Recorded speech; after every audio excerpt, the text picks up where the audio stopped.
Siempre creí que el amor de una madre era inquebrantable, hasta que escuché a mi único hijo decir: «El mejor regalo de mi cumpleaños sería que murieras». Algo se rompió dentro de mí en ese momento. Cuando vi su rostro de desprecio, supe que mi presencia ya no significaba nada para él. Lo que no imaginaba era que su deseo se cumpliría de una forma que jamás esperó, y lo que dejé sobre su mesa cambiaría todo para siempre. Antes de seguir, asegúrate de estar suscrito al canal y cuéntame en los comentarios desde dónde estás viendo este video. Nos encanta saber hasta dónde llegan nuestras historias. Estaba terminando de lavar los platos de la cena cuando escuché la puerta principal abrirse con violencia. El sonido del metal contra la pared me hizo dar un respingo, y antes de que pudiera secarme las manos, Samuel ya estaba entrando a la cocina como un huracán. Traía el rostro contraído en una mueca que conocía demasiado bien.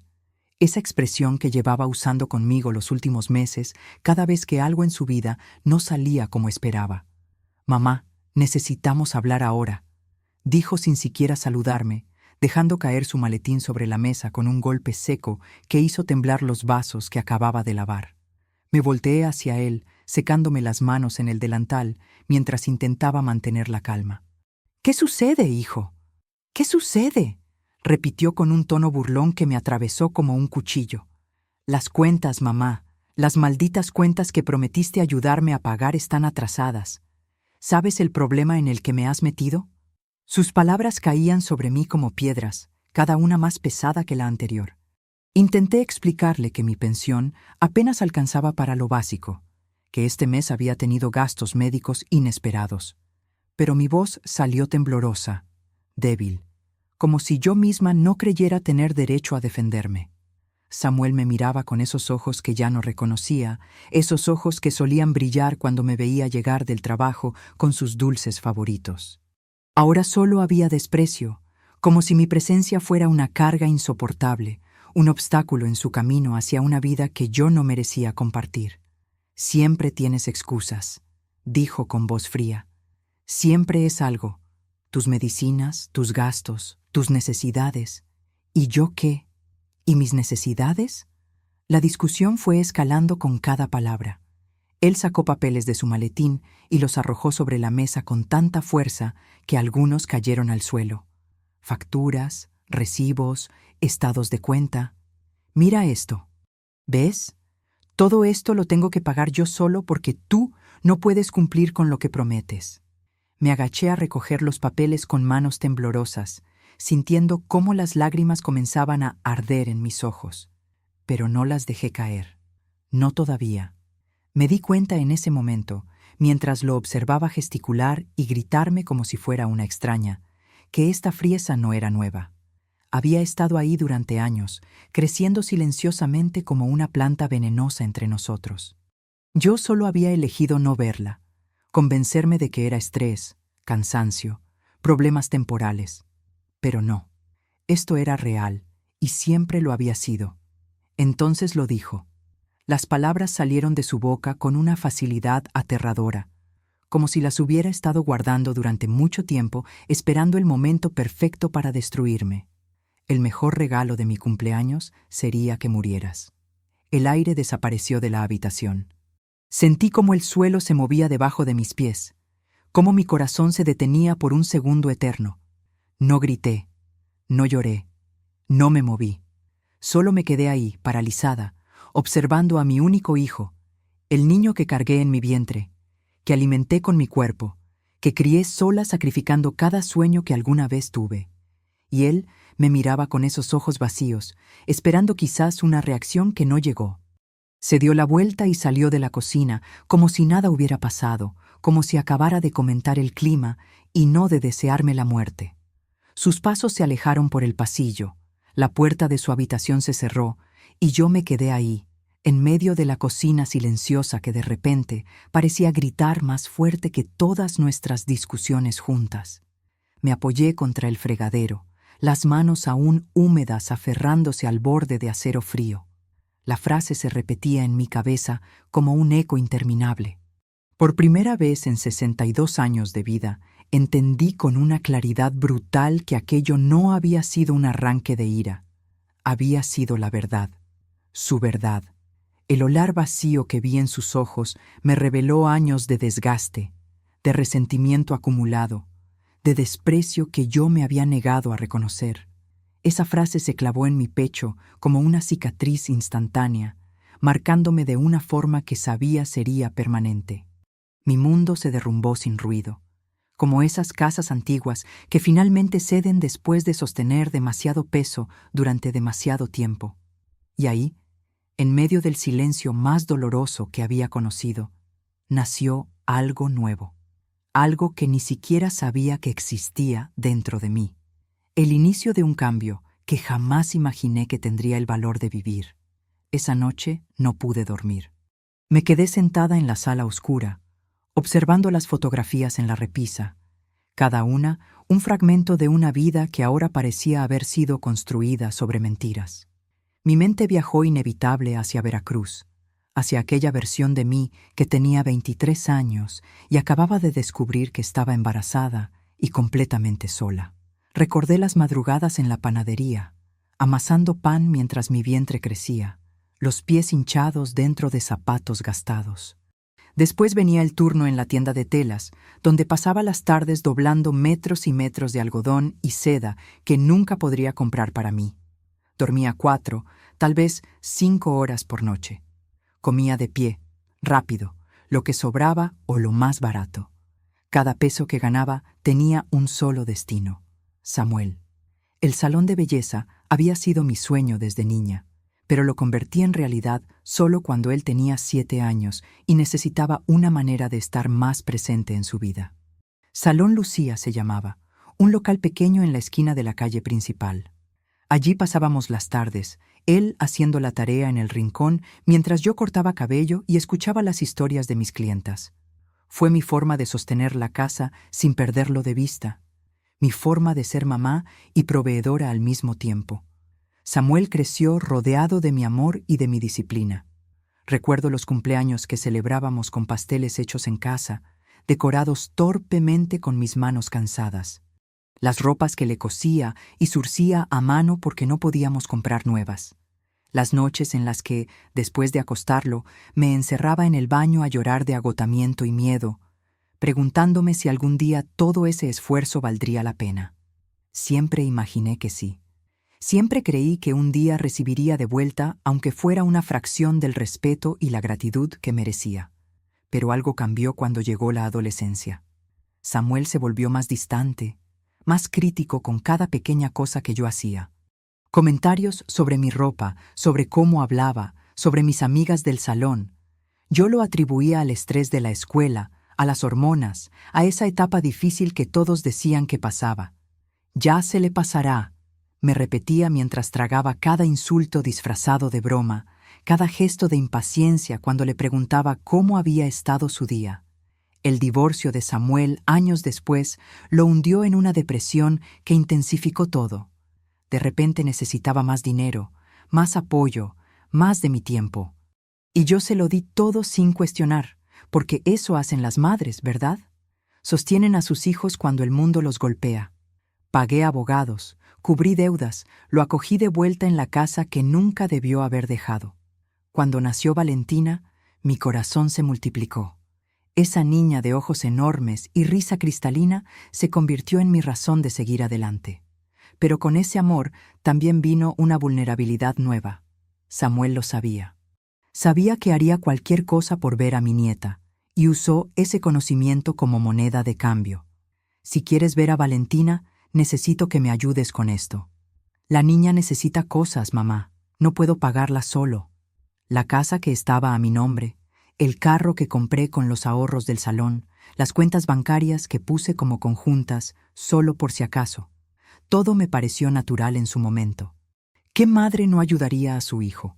¿Qué abuela negaría recursos para el bienestar de su nieta? Pero con el tiempo me di cuenta de algo que me revolvió el estómago. Samuel no pedía ayuda, exigía. Y cada vez que yo cedía, cada vez que decía sí cuando quería decir no puedo, alimentaba un patrón de desrespeto que se había vuelto tan normal que ya no lo cuestionaba. Nuestro vínculo se había construido sobre mi sacrificio unilateral. Yo daba, él tomaba, Yo me doblaba, él empujaba. Y cuando finalmente no pude dar más, cuando mi pensión limitada ya no alcanzaba para sostener 2 hogares, me convertí en su enemiga. La frase que me había dicho esa noche solo reveló lo que había estado ahí durante años, creciendo como un tumor invisible entre nosotros. Me levanté del sillón cuando el sol comenzaba a asomar por la ventana. Mis huesos crujieron con el movimiento, recordándome los 62 años que cargaba en el cuerpo. Caminé hasta el espejo del pasillo y observé mi reflejo. Ahí estaba yo, Lucía Beltrán, la mujer que había construido una vida entera alrededor de un hijo que ahora deseaba su muerte.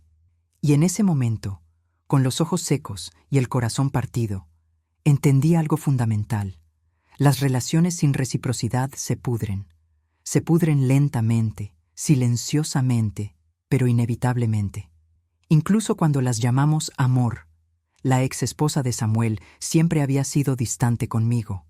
Durante los años de matrimonio, nuestras conversaciones se limitaban a cortesías vacías y sonrisas forzadas en las cenas familiares. Pero cuando apareció Mireya, todo cambió de una forma que no esperaba. Ella no era distante, era estratégica, calculadora, y desde el primer momento supe que había llegado no solo a conquistar a mi hijo, sino a redefinir completamente las reglas de nuestra familia. La conocí un domingo por la tarde cuando llegué a la casa con un pastel de chocolate para Valentina. Mireya estaba en la sala, recostada en el sofá como si llevara años viviendo ahí, con el cabello perfectamente peinado y una sonrisa que no llegaba a sus ojos. «Señora Lucía», me saludó con una voz suave pero firme. «Qué sorpresa verla por aquí sin avisar». La forma en que dijo «sin avisar» me hizo sentir como una intrusa en la casa donde había criado a mi hijo. Las semanas siguientes fueron reveladoras. Mireya empezó a cuestionar todo lo que yo hacía con Valentina. «¿No crees que le das demasiados dulces?», preguntaba con tono preocupado mientras me quitaba la bolsa de caramelos de las manos. «Es que los niños necesitan límites, y tú eres un poco dramática con el cariño». La palabra dramática se convirtió en su favorita para describirme. Dramática cuando abrazaba a mi nieta demasiado tiempo. Dramática cuando le compraba regalos. Dramática cuando me preocupaba por su educación. Lo más inquietante era cómo Samuel comenzó a repetir las mismas ideas, pero con palabras que nunca habían sido parte de su vocabulario. «Mamá, necesitamos establecer límites saludables», me dijo un día usando exactamente la misma frase que había escuchado salir de la boca de Mireya días antes. «Tienes que entender que ahora somos una familia independiente». Independiente. Otra palabra nueva en su repertorio, pronunciada con una convicción que sonaba ensayada. Mireya asumió el control de todo con una eficiencia aterradora. Las visitas que antes eran espontáneas ahora requerían coordinación previa. Los horarios quedaron establecidos como si estuviéramos en una oficina corporativa. Incluso lo que podía o no regalarle a Valentina pasó a ser supervisado. «Creo que sería mejor si consultaras con nosotros antes de comprarle cosas a la niña», me dijo Mireya con esa sonrisa controlada. «No queremos confundirla con diferentes estilos de crianza».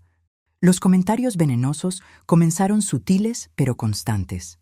«Tu mamá nos limita mucho, ¿no crees?», le escuchaba decir a Samuel mientras yo fingía no prestar atención desde la cocina. Con su forma de ser tan intensa, es difícil respirar. Cada palabra era una semilla plantada cuidadosamente en la mente de mi hijo, germinando un resentimiento que antes no existía, o al menos no con tanta fuerza. La distancia entre Samuel y yo se hizo evidente cuando me negué a financiar su nuevo proyecto de negocio. Era una idea descabellada que requería una inversión que yo simplemente no tenía.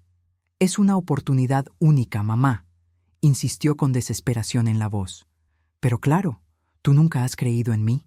Esas palabras dolieron porque no eran verdad, pero Mireya estaba ahí, observando con satisfacción mientras yo me convertía en la villana de una historia que ella misma estaba escribiendo. «¿Sabes lo que necesitas, amor?», escuché que Mireya le decía a Samuel una noche que pasé por la casa a dejar unos documentos. «Necesitas liberarte emocionalmente de tu mamá. Es normal a tu edad querer independencia total». La forma en que pronunció liberarte me heló la sangre, como si yo fuera una cadena, una cárcel, un peso del que había que escapar. Las conversaciones que antes fluían naturalmente entre Samuel y yo, ahora pasaban por el filtro de Mireya. Cada vez que llamaba, podía sentir su presencia al otro lado de la línea, supervisando, dirigiendo, controlando. «Mejor hablamos después, mamá. Estoy ocupado», se convirtió en su respuesta automática. Ocupado significaba que Mireya estaba cerca, escuchando, asegurándose de que nuestra conexión se fuera erosionando poco a poco. La insistencia de Mireya en que Samuel cortara lazos conmigo se disfrazaba de preocupación por evitar dramas familiares. «No quiero que sufras más con las exigencias de tu madre», le decía con voz comprensiva mientras me miraba de reojo. «A veces hay que priorizar tu propia paz mental, incluso si eso significa establecer distancia». Y Samuel, atrapado en su propia frustración y ahora bajo la influencia constante de alguien que conocía cada uno de sus puntos débiles, comenzó a creerle. La frieza de mi hijo, antes intermitente, se volvió permanente. Alimentada por los susurros constantes de Mireya, su mirada hacia mí cambió completamente. Ya no era su madre que lo había criado sola, que había sacrificado todo por él. Ahora era el obstáculo entre él y la vida que Mireya le prometía que podían tener juntos. Una vida donde yo no era necesaria. Una vida donde yo no existía. La relación entre los tres entró en un declive silencioso pero irreversible. Cada visita se sentía más tensa, cada conversación más forzada, cada abrazo más vacío. Y yo, parada en medio de ese naufragio emocional, solo podía observar cómo todo lo que había construido durante casi 40 años se desmoronaba bajo el peso de palabras venenosas y manipulaciones calculadas. Los cambios comenzaron de forma casi imperceptible, como esas grietas diminutas en las paredes que van creciendo hasta que un día toda la estructura colapsa. Al principio, no quise verlas. Me convencía de que estaba exagerando, de que mi imaginación me jugaba malas pasadas. Pero la realidad tiene una forma cruel de imponerse, y pronto ya no pude ignorar las señales. Mis mensajes a Samuel, antes respondidos con párrafos completos y emojis cariñosos, empezaron a recibir monosílabos secos. Sí, no, ok. Como si cada letra adicional fuera un esfuerzo demasiado grande para dedicarme. Le preguntaba cómo había estado su día y recibía un bien sin más explicación. Le contaba sobre algo que me había pasado y ni siquiera abría el mensaje hasta horas después. El hijo que me llamaba 3 veces al día ahora apenas respondía 3 veces a la semana. Fue Valentina quien me mostró su tablet una tarde, orgullosa de las fotos nuevas que habían subido a las redes sociales. Ahí estaban, Samuel, Mireya y mi nieta en el parque, en un restaurante, celebrando un cumpleaños que yo no sabía que había ocurrido. Familia feliz. Familia completa. Familia sin mí. Deslicé las fotos con el corazón encogido, buscándome en alguna, sabiendo que no aparecería. Era como si me hubieran borrado digitalmente de sus vidas, editándome fuera de cada momento de felicidad que compartían. Los regalos que le llevaba a Valentina comenzaron a desaparecer misteriosamente. La muñeca que le compré para su cumpleaños nunca apareció en su cuarto. Los libros de cuentos que elegí con tanto cuidado se perdieron, según Samuel. El suéter tejido a mano que me tomó semanas terminar se confundió con la ropa para donar. Cada regalo desaparecido era una forma de borrar mi presencia de la vida de mi nieta, de hacer como si mi amor no existiera o no importara. Samuel encontró nuevas razones para criticarme. Mi tono de voz era muy intenso. Mi forma de preguntar sobre sus finanzas era invasiva. El modo en que me preocupaba por Valentina era sobreprotector. Hasta mi manera de preparar el café se convirtió en tema de queja. «Siempre lo haces demasiado cargado, mamá. No todos tenemos tu estómago de acero». Críticas pequeñas, constantes, diseñadas para hacerme sentir que todo en mí estaba mal. Mireya había introducido el concepto de límites necesarios en nuestras conversaciones familiares. Lo decía con tanta frecuencia que comenzó a sonar como un mantra. «Los límites son amor», repetía mientras sistemáticamente me excluía de decisiones sobre Valentina. ¿Qué escuela debía asistir? ¿Qué actividades extracurriculares tomar? Incluso, ¿qué comer en las cenas familiares? Decisiones en las que antes mi opinión era valorada, ahora se tomaban sin consultarme. Y cuando preguntaba, me recordaban los famosos límites. Las invitaciones a los almuerzos dominicales comenzaron a olvidarse con una frecuencia sospechosa. «Ay, mamá, creí que te había avisado que este domingo no podíamos», decía Samuel con falsa sorpresa cuando yo aparecía con el postre que había preparado. La próxima vez confirmamos mejor. Pero la próxima vez ocurría exactamente lo mismo, y yo terminaba regresando a casa con la comida intacta y el corazón un poco más roto. Samuel empezó a insinuar que yo reclamaba demasiado, aunque yo apenas hablaba ya. «Otra vez con tus quejas, mamá». Suspiraba cuando le mencionaba que extrañaba ver más a Valentina. «Siempre encuentras algo de qué lamentarte». Mis palabras, pocas y cuidadosamente elegidas, eran interpretadas como ataques constantes. No importaba qué dijera o cómo lo dijera, siempre estaba equivocada. «Creo que sería saludable que le dieras más espacio a Samuel», me sugirió Mireya un día con su tono condescendiente habitual. El comentario me dejó confundida porque yo casi no estaba presente ya. Mis visitas se habían reducido a una vez cada 2 semanas, mis llamadas a lo mínimo indispensable. ¿Cuánto más espacio podía dar sin desaparecer completamente? La ayuda financiera que durante años había dado sin esperar nada a cambio, ahora era reinterpretada como control velado. «Es que siempre usas el dinero para manipularme», me acusó Samuel durante una discusión sobre una factura que no pude cubrir. «Todo lo que me das viene con condiciones». No había condiciones, nunca las hubo. Pero en la narrativa que Mireya estaba construyendo, yo era la madre manipuladora que usaba el dinero como herramienta de poder. Los abrazos que nos dábamos al despedirnos se volvieron mecánicos, fríos, obligatorios. Samuel me abrazaba como se abraza a un conocido incómodo, con los brazos rígidos y la mirada ya puesta en otra parte. El afecto de años había sido reemplazado por un gesto vacío que dolía más que no abrazarnos en absoluto. Noté que Samuel había puesto contraseña en su celular y lo guardaba boca abajo cada vez que yo estaba cerca. Las conversaciones que antes compartíamos abiertamente ahora eran secretos celosamente guardados. «Es privacidad, mamá», justificaba cuando le preguntaba por qué tanto misterio. «Los adultos necesitan privacidad». Mis visitas, antes recibidas con alegría, ahora generaban incomodidad evidente. Podía sentirlo en la forma en que Samuel miraba el reloj constantemente, en cómo Mireya encontraba excusas para retirarse a otra habitación, en cómo Valentina era llevada apresuradamente a su cuarto antes de que pudiéramos tener una conversación real. Yo era la visita indeseada en la casa donde había vivido mi hijo, donde había dado mis primeros pasos como madre. Mireya supervisaba cada interacción entre Samuel y yo como un guardia vigilando a un prisionero peligroso. Siempre estaba ahí, en segundo plano, escuchando, observando, lista para intervenir si la conversación tomaba un rumbo que no le convenía. Su presencia constante era un recordatorio de que ya no había espacio para la relación que Samuel y yo habíamos tenido alguna vez. Mi paz emocional, esa estabilidad que había mantenido durante años a pesar de las dificultades, comenzó a desmoronarse. Las noches se llenaron de insomnio y las mañanas de ansiedad. Algo estaba gestándose en las sombras, algo más grande que los comentarios hirientes y las exclusiones sistemáticas. Podía sentirlo en mi estómago, ese presentimiento oscuro que me advertía que lo peor aún no había llegado, pero no sabía qué era ni cómo prepararme para enfrentarlo. Intenté hablar con Samuel tantas veces que perdí la cuenta.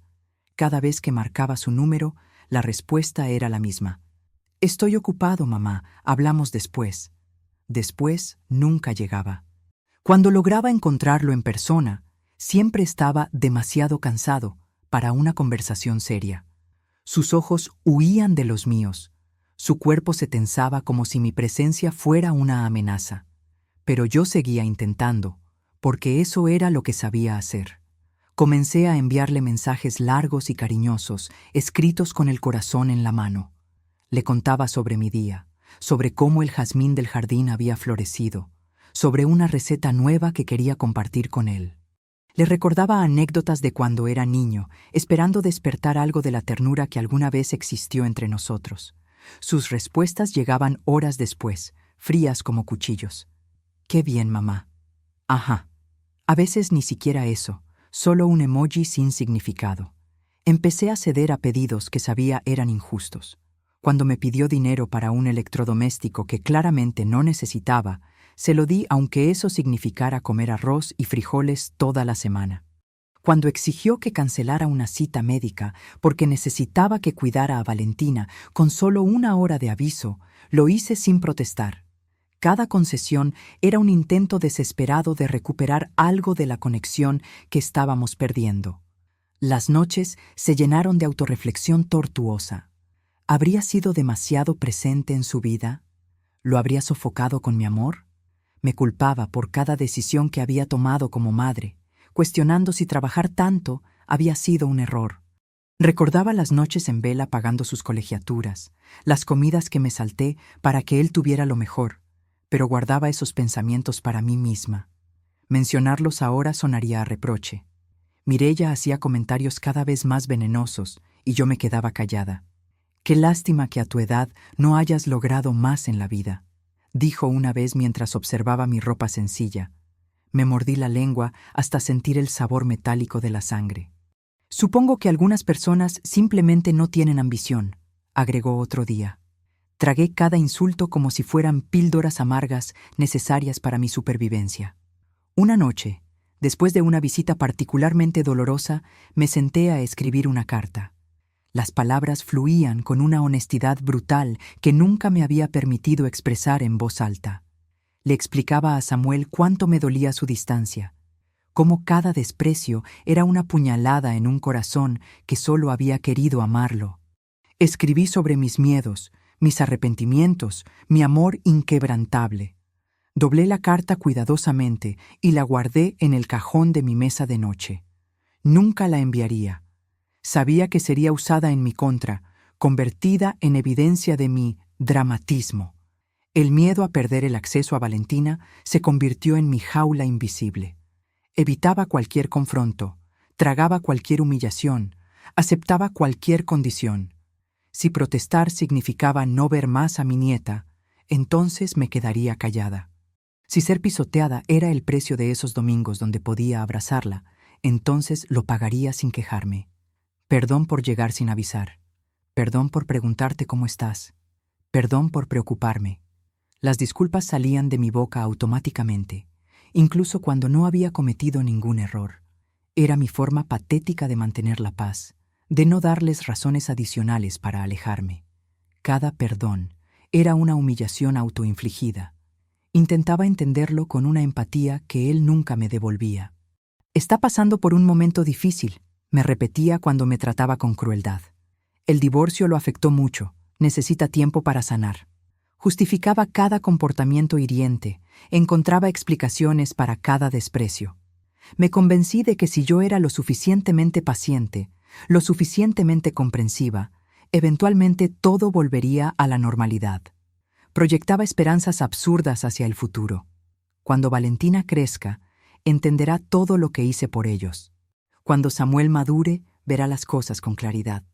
Me aferraba a esos cuándos como náufragos se aferran a pedazos de madera flotante, sabiendo en el fondo que probablemente nunca llegarían. Sufocaba mi tristeza con determinación casi violenta. Lloraba en la regadera donde nadie podía escucharme. Sollozaba en el carro antes de entrar a su casa, secándome las lágrimas y pintándome una sonrisa que no sentía. No quería que vieran mi dolor, porque eso sería darles poder sobre mí. Acepté humillaciones que antes me habrían parecido inconcebibles. Ser excluida de fotos familiares. Escuchar cómo hablaban de planes futuros en los que yo claramente no estaba incluida. Ver cómo Mireya tomaba decisiones sobre mi nieta mientras yo observaba desde la periferia. «Es solo una fase», me repetía mientras algo dentro de mí se rompía un poco más cada día. Rezaba cada noche con una fe que se debilitaba progresivamente.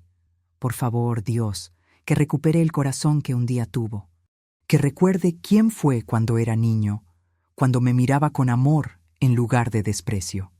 Mis oraciones se hacían cada vez más desesperadas, más llenas de una angustia que no sabía cómo procesar. La realidad cruel era que cada paso que daba hacia la paz era recibido con más desdén. Cada intento de reconexión era interpretado como debilidad. Cada muestra de amor incondicional era vista como una oportunidad para exigir más. Me había convertido en un felpudo emocional, y cuanto más me dejaba pisotear, más fuerza pisaban. El día que todo colapsó, definitivamente comenzó como cualquier otro día doloroso. Llegué a la casa con una bolsa de compras para Valentina. Samuel abrió la puerta con una expresión que no auguraba nada bueno. Ni siquiera me dejó entrar antes de empezar. «Necesitamos hablar sobre dinero», dijo con una agresividad que me tomó por sorpresa. «Ahora». Me quedé parada en el umbral, sosteniendo las bolsas como escudos inútiles. «Necesito 15,000 pesos para el lunes», exigió sin preámbulos. «Es para un proyecto importante. No puedo fallar en esto». Su tono no admitía negociación. Era una orden disfrazada de petición. Sentí cómo mi estómago se contraía. 15,000 pesos era casi la mitad de mi pensión mensual. «Samuel, yo no tengo esa cantidad disponible ahora mismo», admití con la voz temblando. «Este mes tuve gastos médicos y...» «¿Otra vez?», me interrumpió con un grito que me hizo dar un paso atrás. «Siempre es lo mismo contigo. Gastos médicos, facturas, excusas. ¿Sabes qué creo? Que eres egoísta. Que nunca te ha importado realmente mi bienestar. Solo finges ser la mártir que se sacrifica, pero cuando realmente te necesito, nunca estás». Las palabras me golpearon como bofetadas físicas. «Eso no es justo». Intenté defenderme, pero él ya estaba lanzado en una diatriba que parecía llevar ensayando semanas. ¿No es justo? Lo injusto es haber tenido una madre que nunca creyó en mí, que siempre puso sus necesidades primero, que ahora, cuando finalmente tengo la oportunidad de salir adelante, me sabotea negándome ayuda. Cada acusación era más absurda que la anterior, pero las lanzaba con tal convicción que por un momento me hizo dudar de mi propia realidad. Desde el sofá, Mireya observaba la escena con una satisfacción apenas disimulada. No decía nada, pero su sonrisa de suficiencia lo decía todo. Esto era exactamente lo que había estado esperando, el momento que había estado orquestando con sus comentarios venenosos. Escuché un sollozo ahogado y vi a Valentina asomándose desde el pasillo. Sus ojos grandes estaban llenos de lágrimas. «Papá, no le grites a la abuela», dijo con voz temblorosa. Samuel ni siquiera la miró. «Vete a tu cuarto, Valentina. Los adultos están hablando». La niña desapareció corriendo y mi corazón se rompió. La discusión escaló de formas que no creí posibles. Samuel dejó de hablar sobre dinero y empezó a atacar cada decisión que había tomado en mi vida. «Nunca fuiste una buena madre», escupió las palabras como veneno. «Me criaste para ser dependiente. Todo lo que soy es culpa tuya. Mi divorcio, mis problemas financieros, todo. ¿Sabes qué sería lo mejor para todos?» Su voz bajó a un tono gélido que era más aterrador que los gritos. «El mejor regalo de mi cumpleaños sería que murieras». El tiempo se detuvo. La habitación giró. Sentí como si alguien me hubiera arrancado el aire de los pulmones. La frase quedó suspendida en el aire, tangible y destructiva como una bomba que acababa de explotar. No era una amenaza. Era un deseo genuino expresado con la claridad brutal de quien finalmente dice su verdad. Mi respiración desapareció por segundos que parecieron eternos. Me quedé completamente inmóvil, incapaz de procesar la magnitud de lo que acababa de escuchar. Mi único hijo acababa de expresar su deseo de que yo muriera. Y lo había dicho mirándome directamente a los ojos, sin remordimiento. La sensación de ser descartada me golpeó con una violencia que ningún puño podría igualar. Era como si me hubieran borrado de un plumazo, declarada oficialmente innecesaria, indeseable, mejor muerta que viva. Todo el amor que había dado, todos los sacrificios que había hecho, reducidos a nada con 6 palabras. Samuel agarró su chaqueta y salió dando un portazo que hizo temblar las paredes. El sonido resonó en mis oídos como un trueno, marcando el final definitivo de algo que nunca podría repararse. Me quedé ahí, rodeada de un silencio que gritaba más fuerte que todos sus insultos juntos. Mireya se levantó del sofá con movimientos lentos y deliberados. Pasó junto a mí sin mirarme, pero alcancé a ver la sonrisa que curvaba la comisura de sus labios. Una sonrisa de victoria, de satisfacción. No necesitaba decir nada. Su triunfo era evidente. Me apoyé contra la pared, las piernas temblándome tanto que temí caer. Si continuaba ahí, en esa dinámica, en ese rol de madre suplicante y eternamente disponible para el maltrato, perdería lo único que me quedaba, yo misma. Ya había perdido a mi hijo. No podía perderme también a mí. La dor que había estado cargando durante meses se transformó en algo diferente. Claridad. Una claridad fría y cortante como el filo de una navaja. Entendí con una lucidez absoluta que no debía seguir intentando salvar algo que solo yo estaba sosteniendo. Las lágrimas que esperaba no llegaron. En su lugar vino una calma aterradora, casi antinatural. La calma de quien finalmente acepta lo inaceptable. La calma de quien toca fondo y encuentra que el fondo es sólido.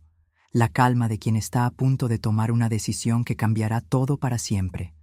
La ruptura era completa, total, irreversible. Y por primera vez en mi vida supe con certeza absoluta que nada volvería a ser como antes. Pero más importante aún, entendí que no quería que lo fuera. La madrugada me encontró despierta, sentada en la mesa de la cocina con una taza de té frío entre las manos. No podía dormir. Cada vez que cerraba los ojos, veía el rostro de Samuel pronunciando esas palabras. El mejor regalo de mi cumpleaños sería que murieras. Las repetía en mi mente como una tortura autoinfligida, cada repetición grabándolas más profundo en mi alma herida. Comencé a recordar cada humillación de los últimos años. La vez que Mireya me pidió que no usara cierto perfume porque le daba dolor de cabeza. El día que Samuel me dijo que mi ropa era vergonzosa para una reunión familiar. Las incontables ocasiones en que mis opiniones fueron descartadas con un gesto de mano. Cada memoria era una espina clavada, y esa noche las conté todas. Cuando el sol comenzó a asomar, me levanté con una determinación que no reconocía en mí misma. Fui al viejo archivero donde guardaba documentos importantes. Saqué carpetas llenas de papeles que no había revisado en años y los extendí sobre la mesa. Escrituras de la casa, título de propiedad del carro, estados de cuenta bancarios. Y ahí, bajo la luz cruda de la mañana, lo vi todo con claridad absoluta. Cada cosa estaba a mi nombre. La casa donde Samuel vivía con Mireya y Valentina era mía. La había comprado con los ahorros de toda una vida de trabajo en el salón. El carro que él usaba para llevar a mi nieta a la escuela estaba registrado a mi nombre. La cuenta bancaria conjunta que habíamos abierto por conveniencia solo tenía mi nombre como titular legal. Por primera vez vi mi poder, no como algo para usar como arma, sino como algo que siempre había estado ahí y que yo había ignorado mientras me dejaba pisotear. Tomé el teléfono con manos que temblaban, pero que no dudaron al marcar.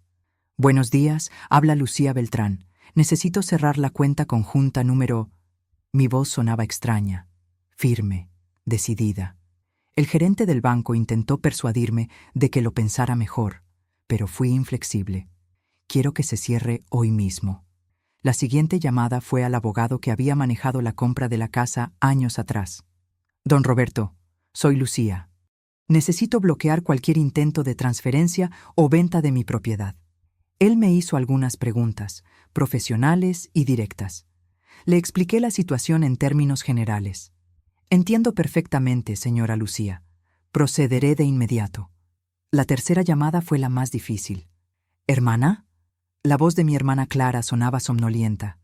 Eran apenas las 7 de la mañana. ¿Puedo ir a tu casa? Necesito irme de aquí.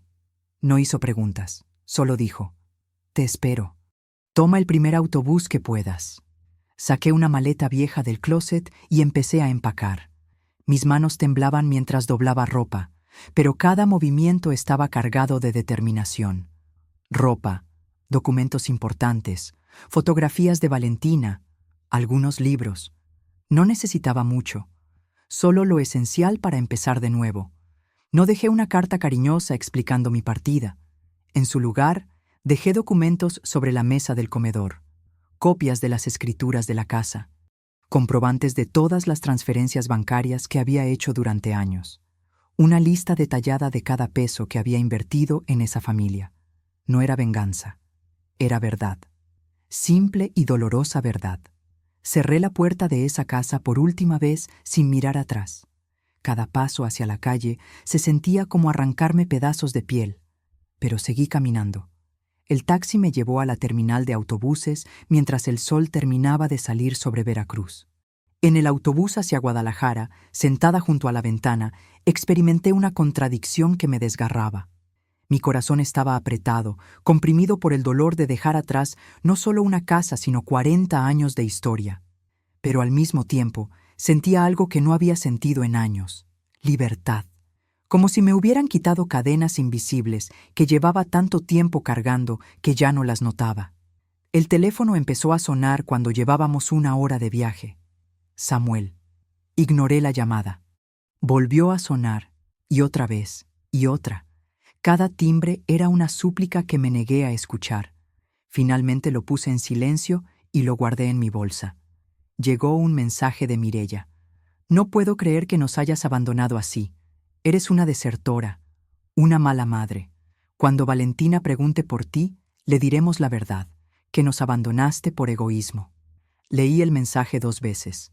La primera con dolor, la segunda con algo parecido a la indiferencia. Bloqueé su número sin responder. Silencié todo.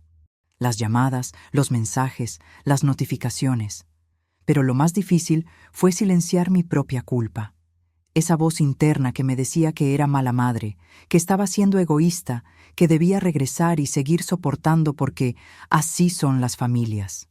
Tuve que hacer un esfuerzo consciente para apagar esa voz, para recordarme que nadie merece quedarse donde le desean la muerte. Clara me esperaba en la terminal de Guadalajara.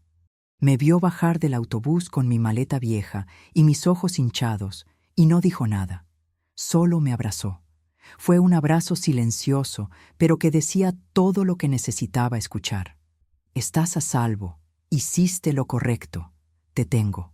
Esa noche, en la habitación de invitados de la casa de mi hermana, me acosté en una cama que no era mía, en una ciudad que no era la mía, habiendo dejado atrás toda una vida. Y por primera vez en décadas cerré los ojos sin sentir miedo, sin temer que alguien golpeara mi puerta exigiendo algo que no podía dar, sin preocuparme por cómo mantener la paz a costa de mi propia cordura. Dormí profundo, sin pesadillas, sin interrupciones, y cuando desperté a la mañana siguiente con el sol entrando por la ventana, supe que había tomado la decisión correcta. Pasaron 5 días antes de que Samuel apareciera.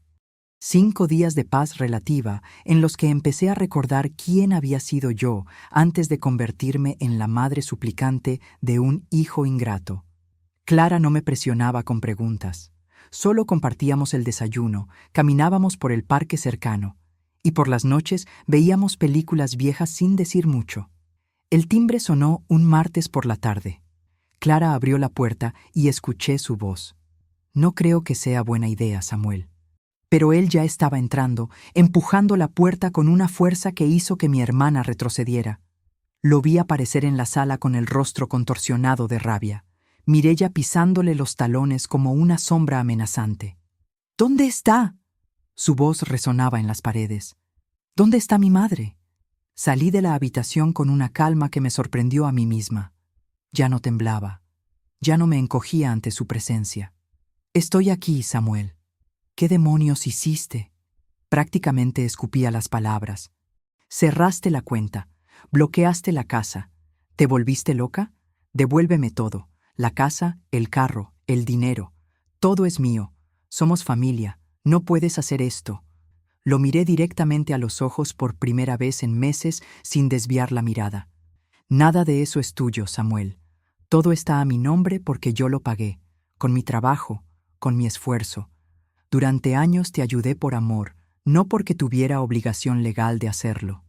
Me abandonaste, gritó, y pude ver venas pulsando en su cuello. En el momento más crucial de mi vida, cuando más te necesitaba, simplemente te fuiste como una cobarde. ¿Qué clase de madre hace eso?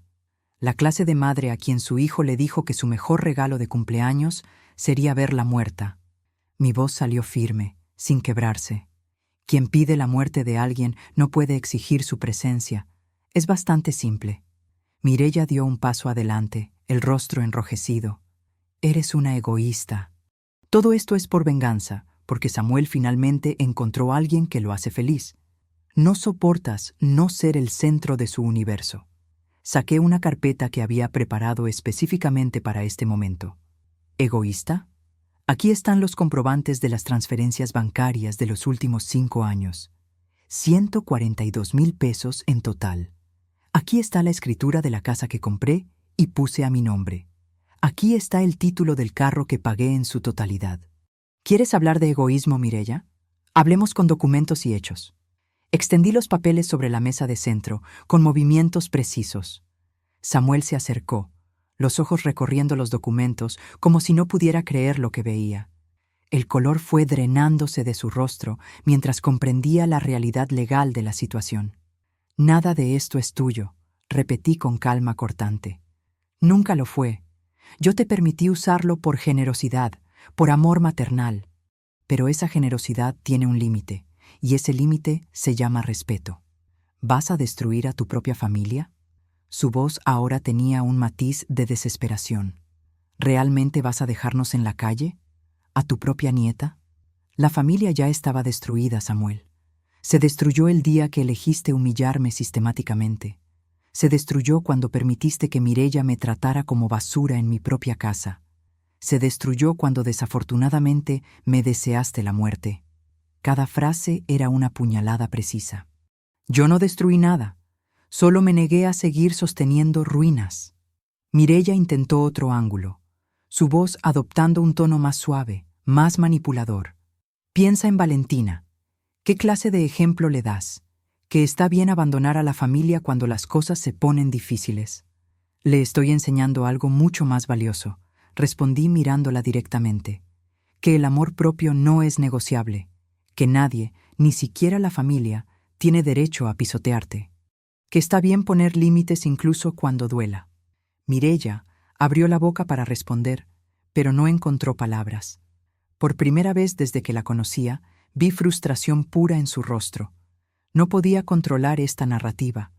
No podía pintarme como la villana cuando tenía pruebas concretas de todo lo que había dado. Mamá, por favor. Samuel cambió de táctica, su voz ahora suplicante. Te necesito. No sé cómo voy a salir de esto sin ti. Por favor, vuelve. Hablaremos, arreglaremos las cosas. No volveré a ser tu salvavidas emocional, Samuel. No volveré a sacrificar mi dignidad para que tú te sientas cómodo. Si realmente quieres arreglar algo, empieza por arreglarte a ti mismo, por aprender a valerte por tu cuenta, por entender que las relaciones se construyen con respeto mutuo, no con dependencia y abuso. Se quedó ahí parado, perdido, repitiendo como mantra. Te necesito. Por favor, te necesito. Pero ya no eran palabras que me conmovieran. Eran el último intento desesperado de alguien que estaba acostumbrado a conseguir lo que quería a través de la manipulación. Lo siento, Samuel, pero esta vez no. Me levanté y caminé hacia la puerta, abriéndola. Es hora de que se vayan. Mireya salió primero, furiosa, murmurando cosas que no me molesté en escuchar. Samuel se quedó un momento más en el umbral, mirándome como si esperara que cambiara de opinión en el último segundo. No lo hice. Cerré la puerta con suavidad pero con firmeza. Esta vez fui yo quien cerró la puerta. Yo quien puse el límite. Yo quien elegí mi propia paz sobre la comodidad de ellos. Y cuando escuché sus pasos alejándose por el pasillo, sentí algo que no había sentido en años. Orgullo. Orgullo de mí misma por finalmente haber dicho basta. Después de que Samuel y Mireya se fueron, me quedé sentada en la sala durante horas. Clara me trajo té y se sentó a mi lado en silencio, respetando mi necesidad de procesar lo que acababa de suceder. Cuando finalmente me retiré a mi habitación, llevé conmigo la caja de documentos que Samuel había dejado olvidada en su prisa por salir. La abrí con manos temblorosas, no sabiendo exactamente qué buscaba. Había papeles desordenados, facturas antiguas, algunos recibos. Pero lo que encontré entre las páginas de un cuaderno viejo me heló la sangre.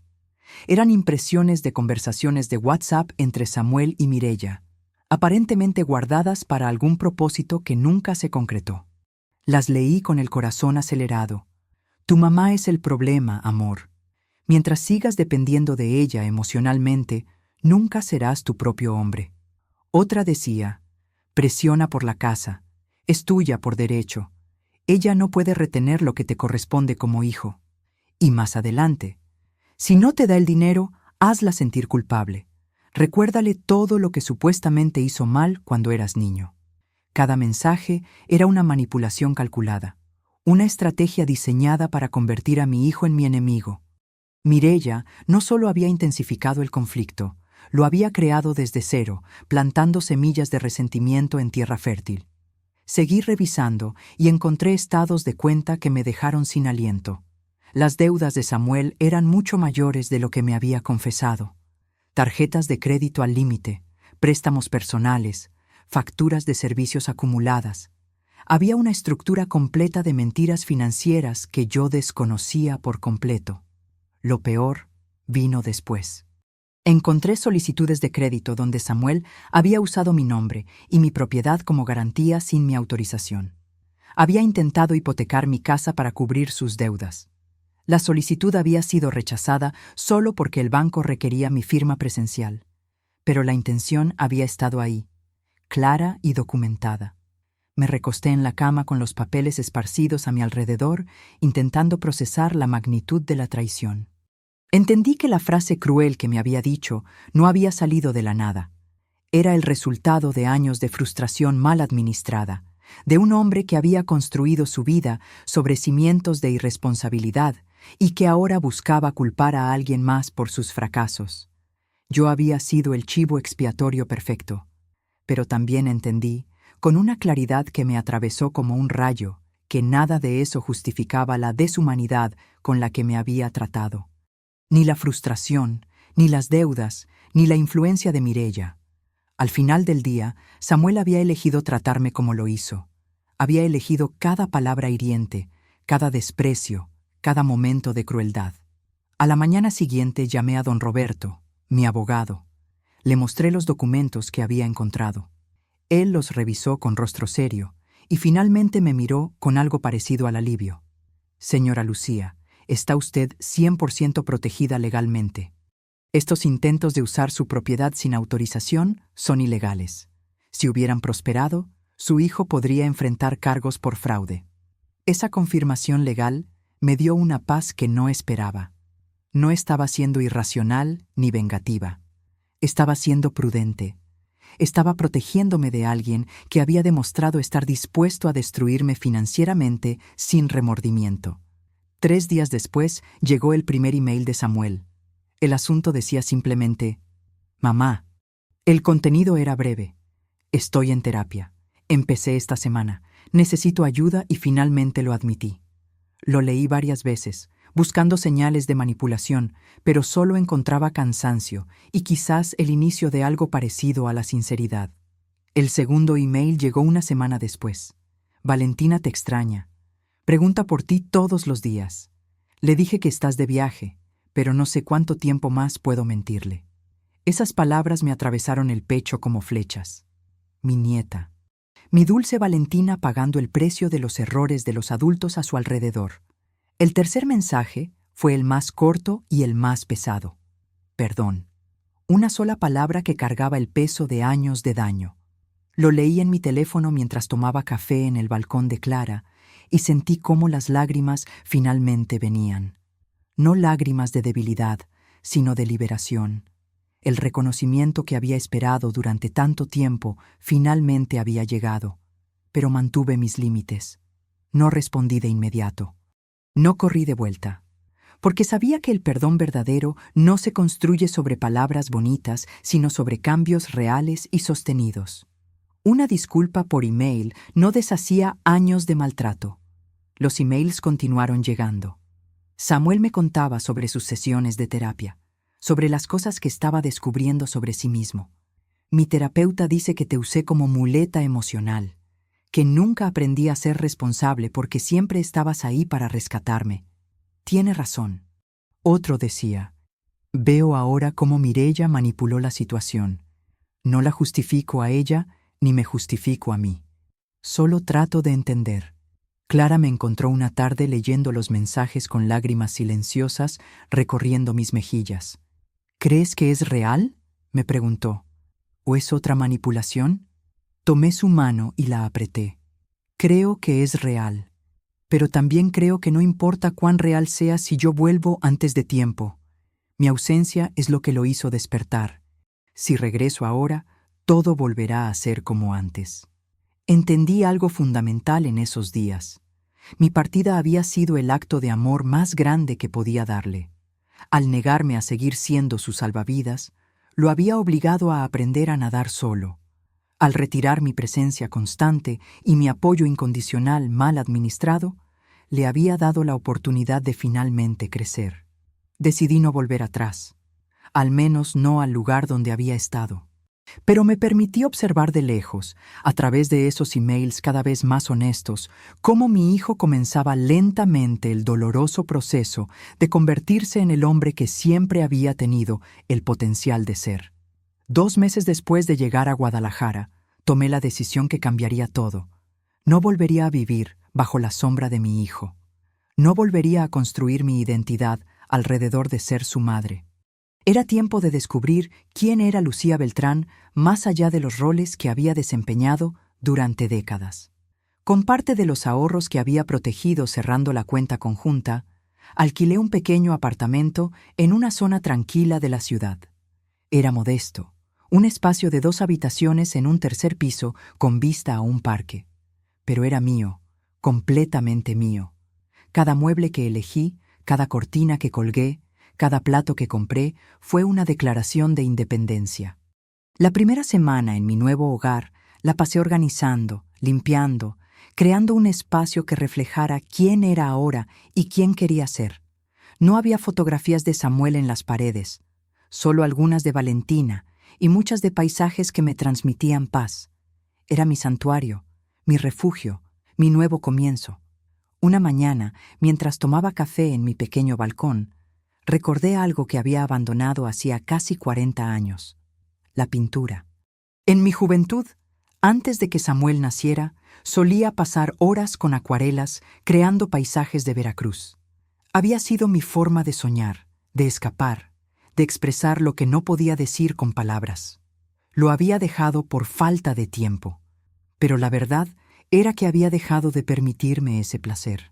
Esa misma tarde me inscribí en un taller de pintura para adultos en el Centro Cultural del barrio.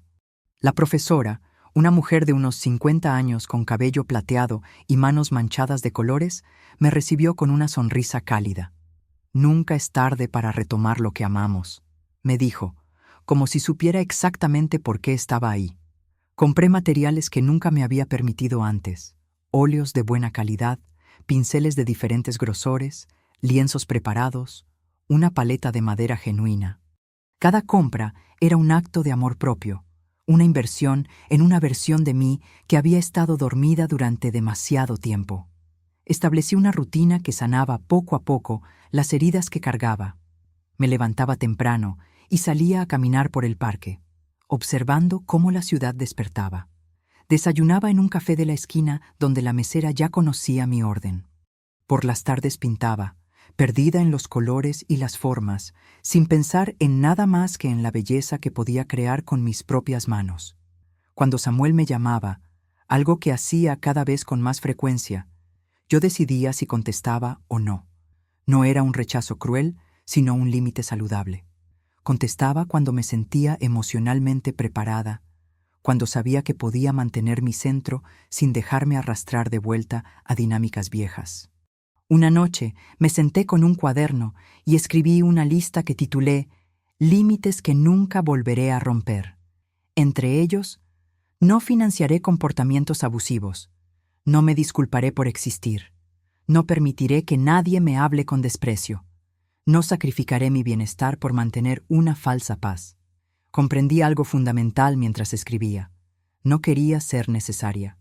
Haber sido necesaria durante 40 años me había convertido en una muleta, en un obstáculo para el crecimiento de Samuel y en una prisión para mí misma. Lo que quería ahora era ser respetada. Respetada como persona, como mujer, como ser humano con necesidades y sueños propios. Me prometí a mí misma que nunca más financiaría el abuso, ni emocional, ni de ningún otro tipo. Que el dinero que diera en el futuro, si es que daba alguno, sería un regalo libre, no una obligación extraída a través de manipulación y culpa. Empecé a planear un viaje a Veracruz, no para quedarme, sino para visitar los lugares de mi juventud, para reconectar con las amigas del salón que aún vivían ahí, para cerrar círculos que habían quedado abiertos cuando huí persiguiendo la idea de ser la madre perfecta. Una tarde, mientras limpiaba mi estudio improvisado, me detuve frente al espejo. Observé mi reflejo con atención, las canas que antes me avergonzaban, las arrugas que marcaban años de sonrisas y lágrimas, los ojos que habían visto tanto dolor, pero que ahora brillaban con algo nuevo. Me reconocí. Por primera vez en décadas vi a Lucía, no solo a la mamá de Samuel, y sentí orgullo.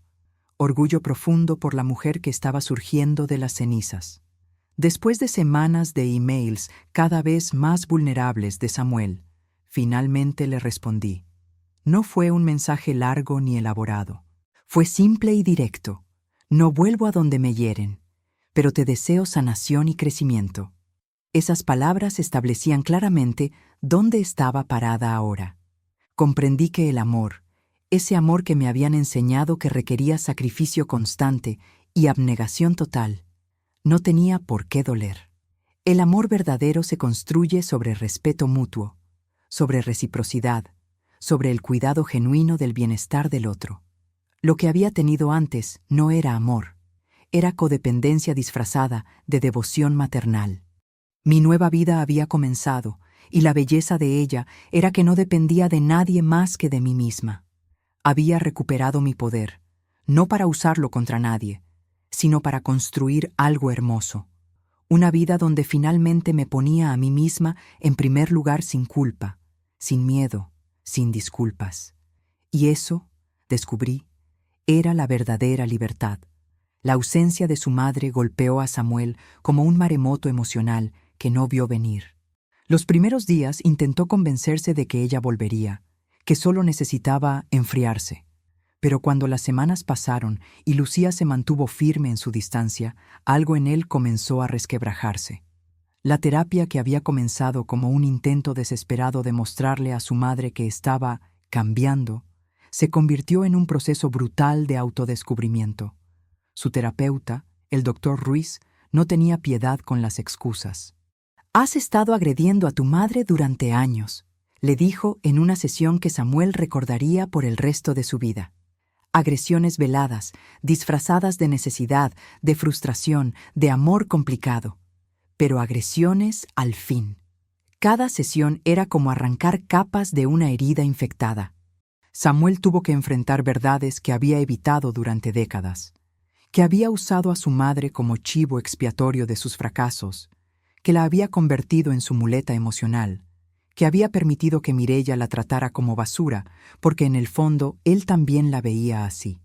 La ruptura con Mireya llegó exactamente cuando Samuel más vulnerable se sentía. Ella apareció una tarde con maletas, el rostro frío y calculador. «Esto no está funcionando», dijo sin emoción aparente. «Creí que tenías más columna vertebral, que podrías independizarte de tu madre, pero veo que sigues siendo un niño». La ironía era dolorosa. Lo dejaba precisamente por haber perdido el acceso a los recursos de Lucía. Samuel se quedó sentado en el sofá vacío después de que Mireya se fuera, y por primera vez en años sintió el peso completo de su soledad.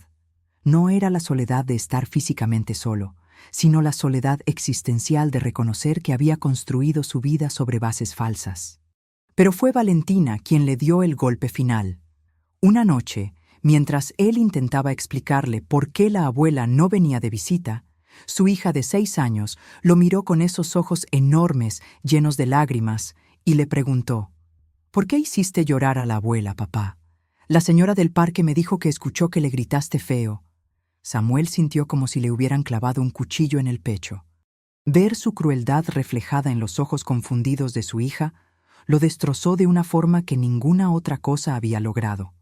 Se encerró en su habitación esa noche y lloró como no había llorado desde que era niño. En una de sus sesiones más difíciles, el doctor Ruiz le hizo ver algo que Samuel había negado toda su vida. Estaba repitiendo exactamente los patrones de su padre ausente, el hombre que lo había abandonado y a quien siempre había despreciado. «Tu padre te abandonó físicamente», le dijo el terapeuta. «Tú abandonaste a tu madre emocionalmente. El resultado es el mismo: dolor y destrucción». Todo en la vida de Samuel comenzó a desmoronarse simultáneamente. Perdió el proyecto de negocio por no poder pagar a tiempo. 2 amigos cercanos se alejaron después de que les pidiera dinero prestado de forma desesperada. Las certezas que había construido sobre quién era y qué merecía se evaporaron como agua en el desierto. Se encontró completamente solo, sin la red de seguridad que su madre siempre había proporcionado. Finalmente entendió con una claridad dolorosa que había usado a Lucía como muleta emocional y financiera, que nunca había aprendido a sostenerse solo porque ella siempre había estado ahí para atraparlo cuando caía, que su independencia había sido una ilusión sostenida por el trabajo invisible y el sacrificio constante de una mujer que él había dado por sentada. El orgullo que lo había mantenido rígido durante años se desintegró, y lo que quedó fue culpa pura y sincera. No la culpa manipuladora que había usado antes para conseguir lo que quería, sino un remordimiento genuino que lo mantenía despierto por las noches, reproduciendo cada momento cruel, cada palabra hiriente, cada gesto de desprecio. Una madrugada, después de otra noche de insomnio, Samuel se sentó a escribir. No un email corto, sino una carta larga donde volcó años de dolor no procesado, de traumas infantiles que había negado, de miedos que había convertido en rabia. Escribió sobre el abandono de su padre y cómo lo había hecho sentir inadecuado toda su vida, sobre el divorcio que lo había hundido más de lo que quiso admitir, sobre cómo había proyectado todo ese dolor en la única persona que nunca lo había abandonado. «Nunca te vi como una persona completa», escribió con manos temblorosas. «Te vi solo como mi madre, como un recurso disponible, como alguien que existía únicamente para apoyarme. Nunca pensé en tus sueños, en tus necesidades, en tu derecho a tener una vida más allá de mí, y ese fue mi pecado más grande». En la carta no exigía nada. No pedía que volviera, no establecía condiciones. Solo pedía una oportunidad de reconstruir, si es que eso era posible, desde un lugar completamente nuevo. «No espero tu perdón», escribió al final. «Solo espero poder demostrarte con acciones, no con palabras, que finalmente entendí». Cuando Lucía recibió la carta, la leyó 3 veces. La primera con lágrimas, la segunda con análisis crítico, buscando señales de manipulación, la tercera con algo parecido a la esperanza. Por primera vez, Samuel le hablaba como un adulto que asume responsabilidad, no como un niño que busca excusas. No justificaba su comportamiento culpando a otros, solo reconocía el daño causado. Clara la encontró en el balcón con la carta en las manos. «¿Qué vas a hacer?», le preguntó. Lucía miró hacia el horizonte, donde el sol comenzaba a ponerse. «Voy a darle tiempo para demostrar que esto es real, pero no volveré a donde estaba.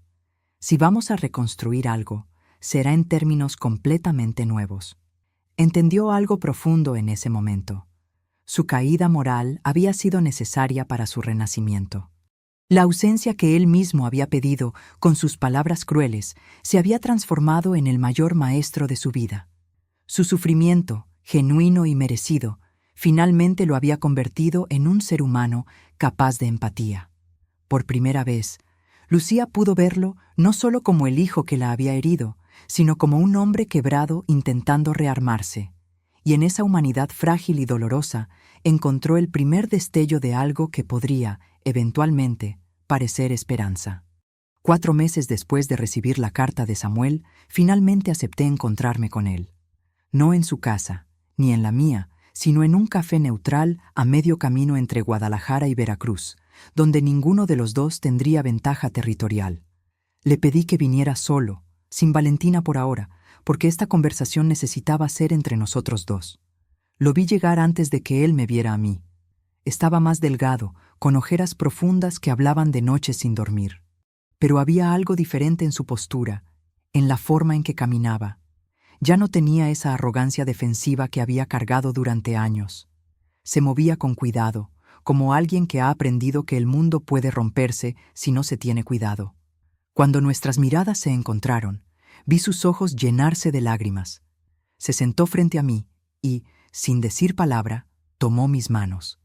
Las suyas temblaban.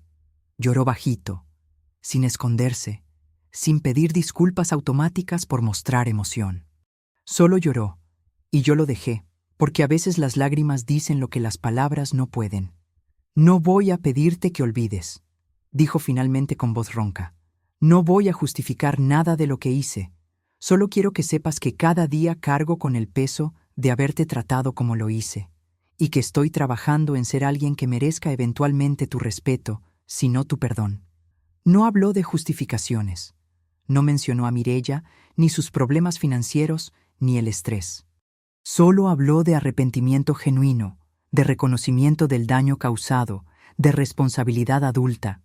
Era la primera vez que lo escuchaba hablar así. Estuvimos en ese café durante 2 horas, conversando con una honestidad que nunca habíamos tenido. Le conté cómo me había sentido durante años, sin endulzar nada. Él escuchó sin defenderse, asintiendo cuando reconocía comportamientos, llorando cuando comprendía el impacto de sus acciones. La segunda vez que nos vimos, 3 semanas después, trajo a Valentina. Mi nieta salió corriendo del carro en cuanto me vio y se lanzó a mis brazos con una fuerza que casi me tumba. «Abuela, te extrañé tanto». Su abrazo era pura luz, pura inocencia, pura alegría. La sostuve contra mi pecho y sentí que algo que se había roto dentro de mí comenzaba a sanar. Pero esta vez las cosas eran diferentes. Cuando Valentina quiso que le comprara un juguete caro en la tienda del café, Samuel intervino antes de que yo pudiera responder. «No, cariño, la abuela no tiene que comprarte cosas para demostrarte que te quiere. Ya te demostró su amor simplemente estando aquí». Miré a mi hijo con sorpresa y algo de orgullo. Estaba aprendiendo. Lentamente, pero estaba aprendiendo. Establecí límites claros desde ese primer encuentro. «Puedo amarte sin perderme a mí misma», le dije a Samuel mientras Valentina jugaba cerca. «Pero necesito que entiendas algo fundamental. Amor sin respeto no existe. No volveré a una relación donde mi dignidad sea negociable». Samuel asintió, el rostro serio. «Entiendo y acepto. Lo que sea que reconstruyamos será bajo tus términos, no los míos». Las visitas se hicieron más frecuentes pero controladas. Yo decidía cuándo, dónde y por cuánto tiempo. Mantuve mi apartamento en Guadalajara, ese espacio que se había convertido en símbolo de mi libertad conquistada. Cuando Samuel sugirió que podría volver a casa, le expliqué con firmeza que esa casa ya no era mi hogar. Mi hogar estaba donde yo decidiera que estuviera. Mi curso de pintura se había convertido en una pasión inesperada. Mis telas empezaron a llenar las paredes de mi apartamento, después las de algunos amigos, y finalmente una pequeña galería local me invitó a exponer. La inauguración fue modesta pero significativa. Samuel llegó con Valentina y los vi observar mis pinturas con algo parecido al asombro. «Nunca supe que pintabas», dijo Samuel en voz baja, mirando un óleo de Veracruz al atardecer. «Nunca te pregunté qué te gustaba hacer más allá de ser mi madre». «Nunca preguntaste», respondí sin amargura, solo con honestidad. «Pero ahora lo sabes». Los domingos se convirtieron en nuestro día especial. Valentina venía a mi apartamento y pintábamos juntas en el balcón. Ella hacía garabatos coloridos que yo colgaba con orgullo en mi refrigerador, y yo trabajaba en mis paisajes mientras el sol inundaba nuestro pequeño espacio. Samuel se sentaba cerca, leyendo o simplemente observándonos, aprendiendo a estar presente sin demandar. La relación entre Samuel y yo floreció despacio, como flores en invierno que necesitan mucho cuidado para sobrevivir. Ya no había dependencia.